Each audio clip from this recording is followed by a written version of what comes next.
बच्चों सुप्रभात। आज की वीडियो शुरू करने के पहले मैं आप लोगों को ये बता देना चाहता हूँ कि कुछ छात्र जो है मुझसे संपर्क करके ये पता कर रहे थे कि ये जो वीडियो मैं भेज रहा हूँ ये किस लिए है।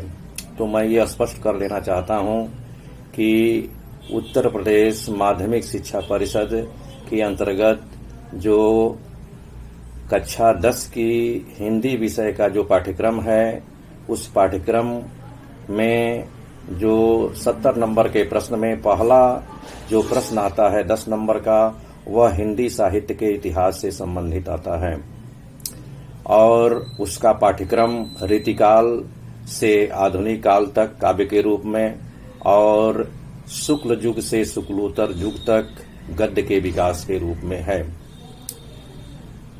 पिछले वीडियो में मैं आप लोगों को रीतिकाल से संबंधित जो विशेषताएं थी, जो आवश्यक सामग्रियां आप लोगों के लिए उपयोगी थी वो मैं बता चुका हूं। आज मैं शुक्ल युग और शुक्लोत्तर युग का जो गद्य का विकास है उसके बारे में संक्षिप्त में मैं आप लोगों को बताऊंगा। देखिए, शुक्ल युग का जो समय है हिंदी गद्य के विकास में, वही जो समय आपका प्रेमचंद्र युग का है और काव्य की दृष्टि से देखा जाए तो द्विवेदी युग का जो समय है सन 1900 से 1918, यही जो है शुक्ल युग का जो समय है गद्य के विकास में वह जो है निश्चित होता है। तो आप लोगों को ये बता दें कि गद्य का यथार्थ रूप में विकास तो आपका द्विवेदी युग काव्य के रूप में या शुक्ल युग के रूप में होता है। तो इसी युग में जो गद्य की जो अन्य कई विधाएं हैं, ठीक है, उसमें से जो महत्वपूर्ण विधा है जो लघु गद्य विधाओं के रूप में जाना जाता है, उन गद्य विधाओं में आपका आत्मकथा है, जीवनी है, संस्मरण है, रेखा चित्र है, यात्रा वृतांत है, रिपोर्टाज इत्यादि है। जैसा कि हम सभी जानते हैं कि जो हिंदी गद्य की विस्तृत जो विधा है, जैसे नाटक है, उपन्यास है, ये निबंध है, आलोचना इत्यादि, ये विस्तृत विधा है। इसी के विपरीत जो है लघु विधा होती है। तो आज मैं आप लोगों को ये जो विभिन्न गद्य विधाएं, लघु गद्य विधाएं मैं बताया हूं, उसमें से दो जो गद्य विधा है आपका आत्मकथा और जीवनी, इसके बारे में बताएंगे। तो आत्मकथा के बारे में बता रहे हैं आप लोगों को। तो जो अंग्रेजी का ऑटोबायोग्राफी शब्द है उसी का पर्यायवाची जो है आत्मकथा है। इसकी परिभाषा मैं आप लोगों को बता दें कि कोई भी व्यक्ति जो साहित्य में रुचि रखता हो वह अपने जीवन के बारे में स्वयं लिखता है साहित्यिक ढंग से, तो ऐसी गद्य की लघु विधा को आत्मकथा कहते हैं, ठीक ना। और किस आत्मकथा को सर्वप्रथम हिंदी की आत्मकथा कहते हैं ये भी मैं आप लोगों को बता दें। तो देखिए, सन 1641 ईस्वी में एक अर्ध कथानक, ठीक है, एक जो है पुस्तक का प्रकाशन मिलता है और इसको बनारसी दास जैन ने लिखा है। इसकी इसकी जो है ये गद्य रूप में, ये जो है थोड़ा ये जो है ब्रज का जो गद्य है उस रूप में लिखा गया है। इसकी एक तरह से भाषा जो है ब्रज है। इसी को जो आलोचक हैं हिंदी गद्य की लघु विधा जो उपन्यास है इसका पहला जो है आत्मकथा मानते हैं। इसके बाद और जो आत्मकथाएं हैं मैं आप लोगों को बता दें महत्वपूर्ण। तो आपका दूसरी जो महत्वपूर्ण है आप लोगों के पाठ्यक्रम में भी है, शायद पढ़े होंगे, वह है क्या भूलूं क्या याद करूं। यह 4 भागों में प्रकाशित आत्मकथा है। यह जो है हरिवंश राय बच्चन की जो आत्मकथा है ये है और इसका 4 भाग है।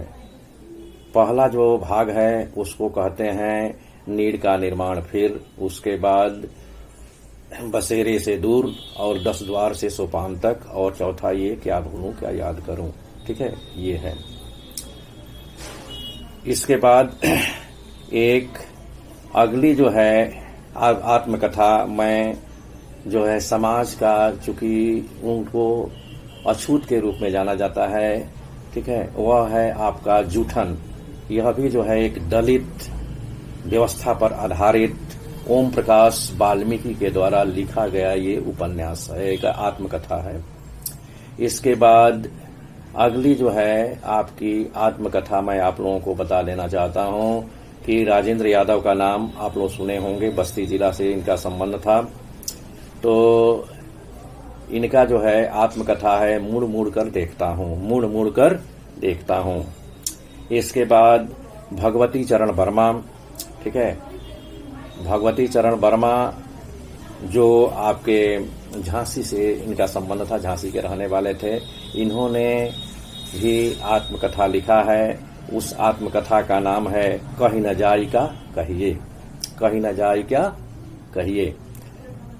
ठीक है, इसके बाद अगली जो है लघुगत विधा है जीवनी।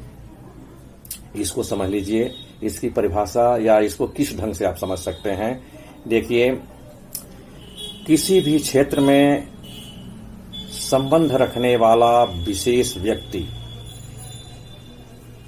के बारे में कोई साहित्य में रुचि रखने वाला व्यक्ति उसके जीवन पर्यंत का जब वर्णन करता है, विशेषताओं का वर्णन करता है कोई तीसरा व्यक्ति, तो इस तरह की जो लिखित जो रूप होता है गद्य रूप में, उसे जीवनी कहते हैं। ठीक ना, एक बार और इसको सुन लीजिए। जब कोई किसी विशेष क्षेत्र में महत्वपूर्ण जो व्यक्ति होता है, उस महत्वपूर्ण व्यक्ति को कोई तीसरा व्यक्ति जो साहित्य में रुचि रखता हो, वह उसके जीवन के बारे में लिखता है, तो ऐसी जो गद्य की विधा होती है लिखित रूप में, उसे कहते हैं जीवनी। आप लोगों को हम बता दें कि वाराणसी में जो BHU है, वहीं पर जो है आपका 60-70 के दशक में डॉक्टर शिव प्रसाद सिंह थे। उन्होंने डॉक्टर जो है अरविंद घोष जो थे आध्यात्मिक गुरु थे, उन पर जीवनी इन्होंने उत्तर जोगी के रूप में लिखा है। अर्थात उत्तर जोगी जो जीवनी है ये अरविंद घोष के जीवन पर आधारित है, और इसको लिखने वाले श्री शिव प्रसाद सिंह हैं, जो BHU में 60-70 के दशक में आपके हिंदी विभागाध्यक्ष के पद से सेवानिवृत्त हुए थे। इन्होंने लिखा है। इसके बाद अगली जो है आपकी जीवनी है कलम का सिपाही।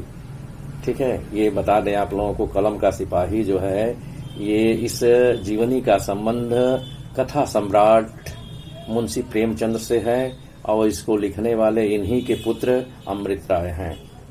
इसके बाद जैसा कि आप लोग जानते होंगे, जो मुंशी प्रेमचंद जिनको कथा सम्राट, कहानी सम्राट, उपन्यास सम्राट कहा जाता है, इनकी 2 शादियां हुई थी। तो दूसरी जो शादी हुई थी उस महिला का नाम था शिवरानी देवी। तो शिवरानी देवी ने भी अपने पति के बारे में जीवनी लिखी है। उस जीवनी का नाम है प्रेमचंद्र घर में। इसके बाद अगली जो है आपकी जीवनी है आवारा मसीहा।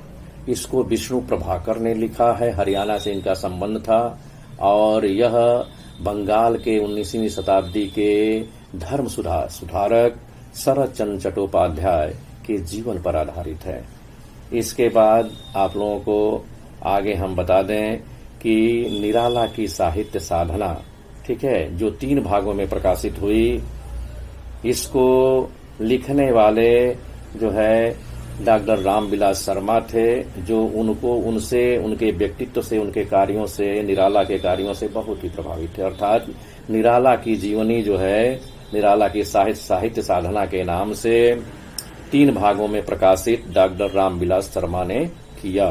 ठीक है, यहीं पर यह वीडियो समाप्त होती है। नेक्स्ट वीडियो में हम आप लोगों से पुनः मिलेंगे। धन्यवाद।